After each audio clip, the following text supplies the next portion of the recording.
Welcome folks, Hobo Rider back here with you, and I want to take this opportunity to do a second evaluation on this Yamaha PG1 that I've been riding and using as a photo platform here in Southeast Asia. And for those of you that follow my channel know this is not the bike that I ride in South America or Scotland or New Zealand or other places. This is just a smaller bike that I use, as I said, as a photo platform here, in particular here in Vietnam.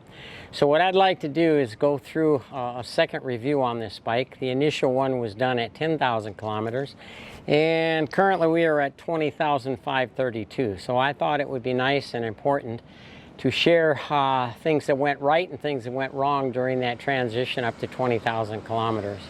So with that, what do you say we dive into some particulars, and hopefully those particulars will help you with the ownership of one of these bikes. So let's start with the issue that for me has been very negative about owning this bike, and that's the tires, all right? The original tires that came on this particular bike were nothing short of garbage, and I don't say that lightly. The issue though is try to find different tires of better quality that can fit this particular bike. There are aftermarket tires out there, but you got to be really careful, okay, with the clearance, because I was looking at a really nice set of tires for it, but the clearance in particular underneath the front fender on the bike was definitely not going to work. You know, when you got 1/4 of an inch clearance, you get a rock up in there, you got some serious issues. Anyhow, what I'm going to show you here is I'm going to show you the new tire, all right, that Yamaha came up with to replace the original ones, because they knew they had some serious problem with the tires. So let's take a closer look at these particular tires, and maybe I can explain some of the difference. All right, so let's look at the tread. This is the tread now that is on there, what they're calling their replacement tire. And the tread pattern definitely is better than what it was on the original tire. All right, and the thickness of the knobs itself, they're dispersed a little bit more, if you will. In other words, they're wider. They're not these little square things that were on there before.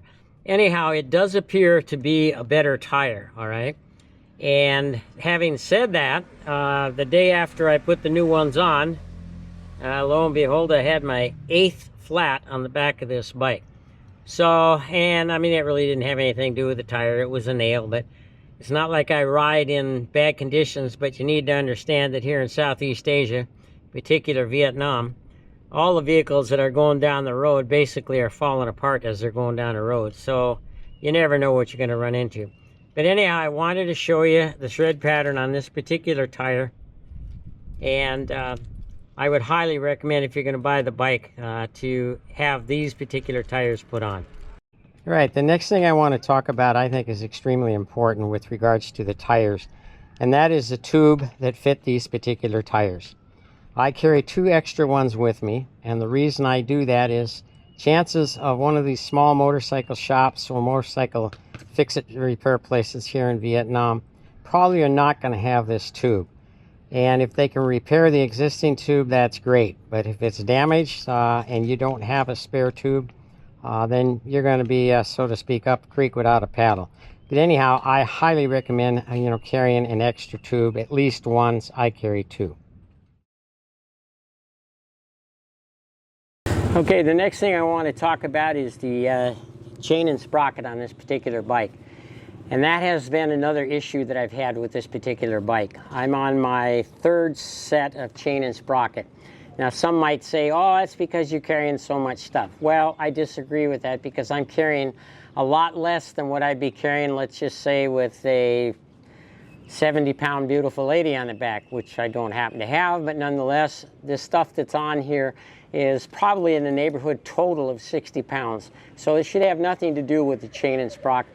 But what I am going to say, what happens with this chain and sprocket is it stretches like crazy, constantly stretching. And I also point out, it is not an O-ring chain. It's just a standard, and they are cheap. I'll give you that. They are cheap. The chain sprockets that I think cost me about 700,000 dong, which is not a lot of money when you talk about American bikes or Japanese bikes. But nonetheless, it's something to pay attention to, because, as I say, they stretch, and they stretch quite often. And it's not a good idea to ride with a tight chain, but it's also not a good idea to ride with a chain that's too loose. So I just want to point that out, given the issues I've had with chain and sprockets on this particular bike.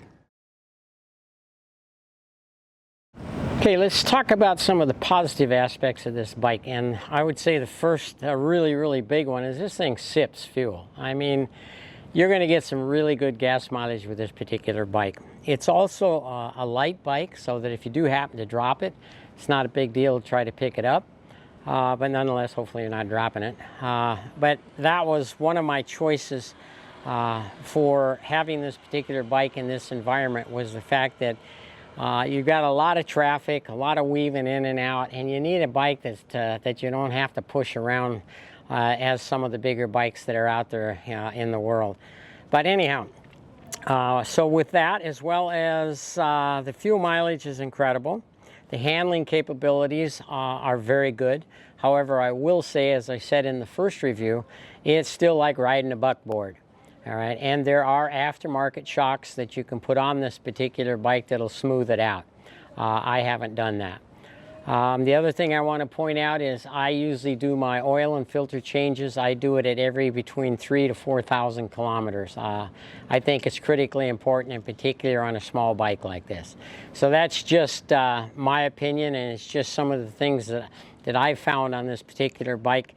Difference between 10,000 kilometers and 20,000 kilometers. Would I recommend the bike? Absolutely.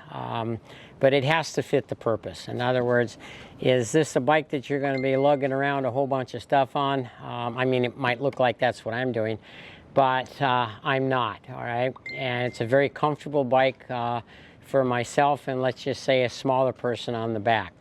So with that, I hope this gives you a little bit more to think about when buying one of these bikes, or if you happen to own one, some things to look for, some things to be aware of with your ownership. So with that, I'd like to say, Hobo Rider, looking back at you one more time, and I really thank you for your attention with regards to this evaluation on this Yamaha GP1. And this is a 2025. Oh, I do want to point out the newer bikes. Let's take a look at one of the 26s as compared to the 25s. I think you're going to find that the 26s are even a little bit cheaper, which is not necessarily a good thing. Anyhow, just a little footnote there. Thanks again, folks, for following along, and Hobo Rider looking back at you another time.